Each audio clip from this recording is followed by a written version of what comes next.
Que o presidente Bolsonaro mencionou o ministro Barroso do Supremo Tribunal Federal, Luciana, outro tema que você também está acompanhando, o Supremo começa a ação penal contra Daniel Silveira nesta quarta-feira. Qual que é a expectativa desse julgamento? Você acredita que ele vai ser rápido ou nós poderemos ter pedidos de vista, inclusive? Como é que a corte deve se comportar justamente em relação a essa questão?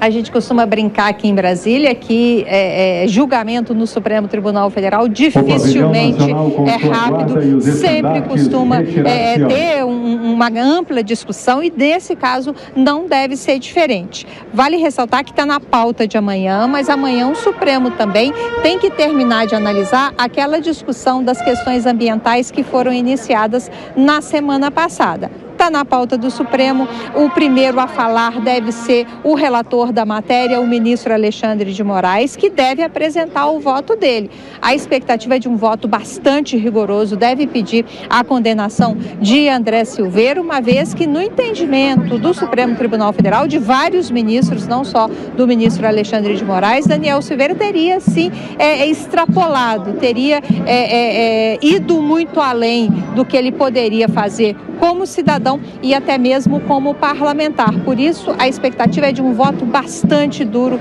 de Alexandre de Moraes, pedindo aí uma punição bastante rigorosa. Tanto que o ministro Alexandre de Moraes, recentemente, inclusive, pediu a renovação do prazo para aquele inquérito das chamadas fake news. Logo depois, deve votar o revisor, que é aquela pessoa que analisa também o processo a fundo, que é o ministro Nunes Marques, que foi indicado pelo presidente Jair Bolsonaro. Até por conta do perfil de Nunes Marques, a expectativa é de que o relatório de revisão seja um pouco menos duro, menos rigoroso do que de Alexandre de Moraes. O terceiro na lista, porque sempre é uma lista que precisa ser seguida lá no Supremo Tribunal Federal, deve votar o ministro André Mendonça, que aí foi indicado pelo presidente Bolsonaro, não acompanhou esse processo desde o início, por isso, na banca de apostas, a expectativa é de que o ministro André Mendonça peça um tempo maior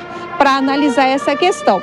O que a gente tem ouvido, inclusive, de muitas pessoas ligadas aos ministros lá do Supremo Tribunal Federal, é de que até para marcar a posição pode acontecer dos demais ministros anteciparem seus votos. Isso não muda, o processo continua parado, mas os ministros podem antecipar os votos, mesmo que tenha maioria para condenação, por exemplo, de André Silveira, vai ser necessário, se ocorrer esse pedido de vista, como está sendo toda a indicação, quem conhece a fundo ali os bastidores do Supremo Tribunal Federal estão apontando nesse sentido, mesmo que sejam antecipados os votos, o resultado final do julgamento só depois de todos os ministros votarem.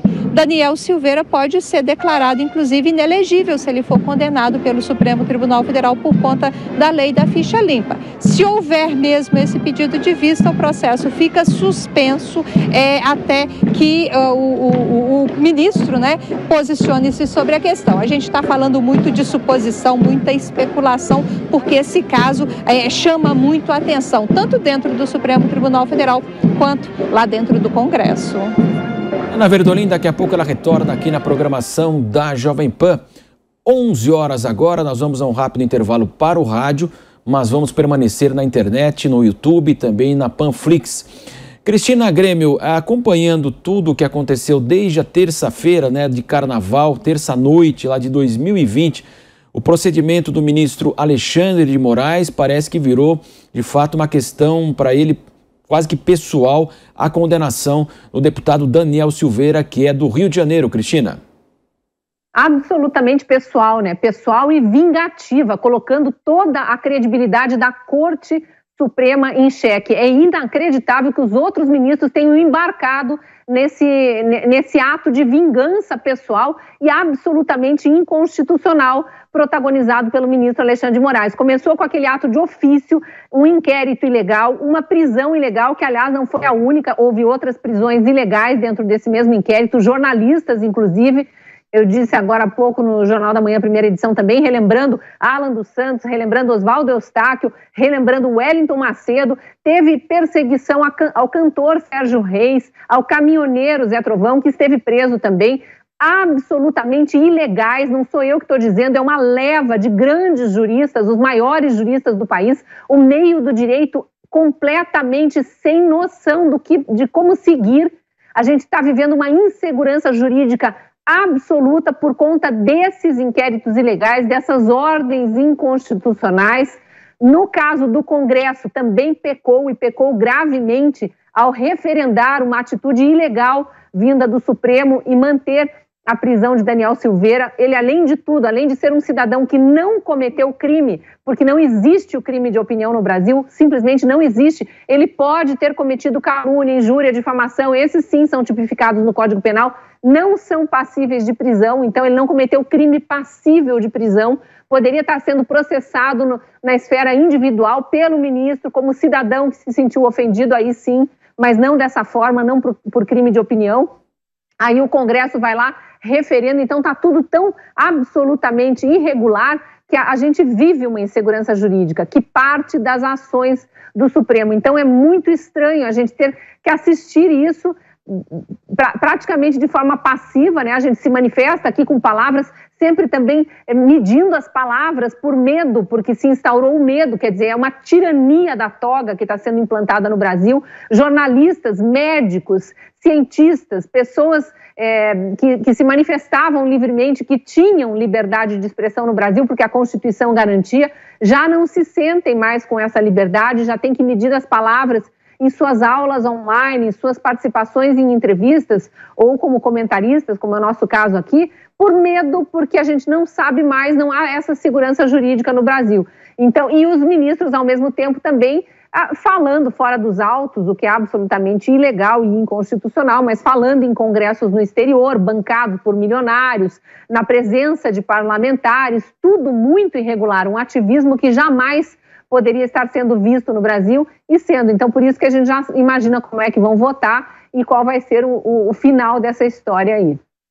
Muito bem, estamos analisando o caso que envolve o deputado Daniel Silveira, que está agora para o início do julgamento lá no Supremo Tribunal Federal. Estamos de volta agora para toda a rede Jovem Pan. Cristina, para a gente se despedir, Cristina, há uma ironia também em toda essa situação, porque o deputado Daniel Silveira, ele era conhecido no Rio de Janeiro, foi eleito, né, pela primeira vez, mas não tinha essa abrangência nacional. E a partir desse processo ele passou a ser uma figura nacional. Então, se ele de fato tiver a condição de disputar as eleições, ele já garantiu que, inclusive, quer disputar aí o Senado pelo estado do Rio de Janeiro, ele pode ser muito bem votado e o Alexandre de Moraes virá praticamente o marqueteiro dele, né, Cristina?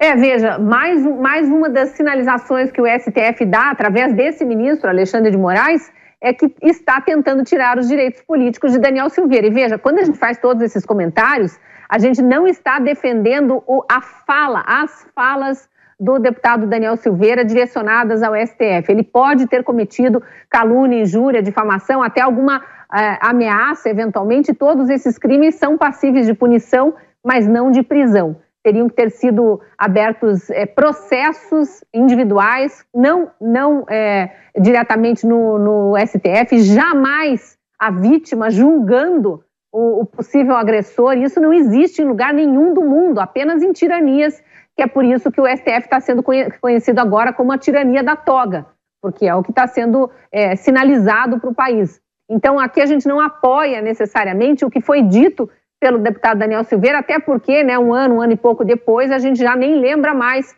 isso foi tirado do ar, enquanto há outros flagrantes perpétuos aí cometidos por políticos de esquerda que são protegidos pelo STF e estranhamente estão no ar, mas não são considerados flagrantes perpétuos, inclusive pedindo fechamento do STF, o que é absolutamente antidemocrático. Não foi fechamento do STF que Daniel Silveira na época falou, e sim atacou supostamente a honra do ministro Alexandre de Moraes, e é por isso essa perseguição contra ele.